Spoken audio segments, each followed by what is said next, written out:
14व्या विधानसभेचा कार्यकाळ समाप्त। एकनाथ शिंदे यांनी राज्यपालांकडे सोपवला मुख्यमंत्रीपदाचा राजीनामा। नवं सरकार स्थापन होईपर्यंत एकनाथ शिंदे काळजीवाहू मुख्यमंत्री। महायुतीकडून मुख्यमंत्रीपदाचा चेहरा जाहीर करण्यासाठी खलबतं सुरूच।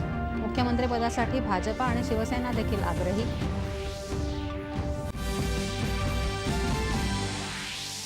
मुख्यमंत्रीपदासाठी महायुतीतल्या तीनही पक्षातल्या कोणत्याही नेत्यामध्ये नाराजी नाही।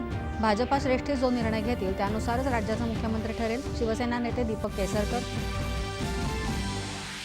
देशभरात संविधान दिन होत आहे साजरा। भारतीय संविधान स्वीकारल्याच्या 75 वर्षपूर्तीनिमित्त हमारा संविधान हमारा स्वाभिमान या वर्षभर चालणाऱ्या कार्यक्रमाचा राष्ट्रपतींकडून प्रारंभ।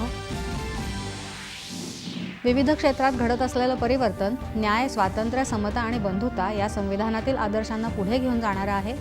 राष्ट्रपतींनी संविधान निर्मात्यांप्रती व्यक्त केली कृतज्ञता। काळाच्या बदलत्या मागणीनुसार नव्या विचारांचा अवलंब करण्याची व्यवस्था आपल्या दूरदर्शी संविधान निर्मात्यांनी करून ठेवली आहे। राष्ट्रपतींनी केलं अधोरेखित। संविधान स्वीकारल्याच्या 75 वर्षपूर्तीनिमित्त सर्वोच्च न्यायालयात आयोजित करण्यात आलेल्या संविधान सोहळ्याला पंतप्रधान नरेंद्र मोदी उपस्थित राहणार। रसायन रहित शाश्वत शेतीला प्रोत्साहन देण्यासाठी राष्ट्रीय नैसर्गिक शेती अभियानाला केंद्रीय मंत्रिमंडळाची मंजुरी। 1 कोटी शेतकऱ्यांना होणार लाभ।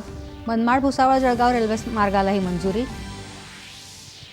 पक्षपातीपणाच्या आरोपामुळे सक्तीच्या रजेवर पाठवण्यात आलेल्या रश्मी शुक्ला आचारसंहिता संपुष्टात येताच पुन्हा एकदा राज्याच्या पोलीस महासंचालकपदी।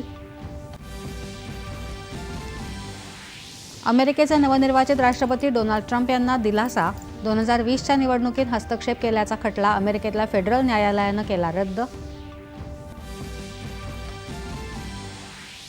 आणि मुंबईवरील 26/11च्या दहशतवादी हल्ल्याला आज 16 वर्ष पूर्ण। या हल्ल्यातील हुतात्मा जवानांना आणि प्राण गमावलेल्या नागरिकांना देशभरातून श्रद्धांजली।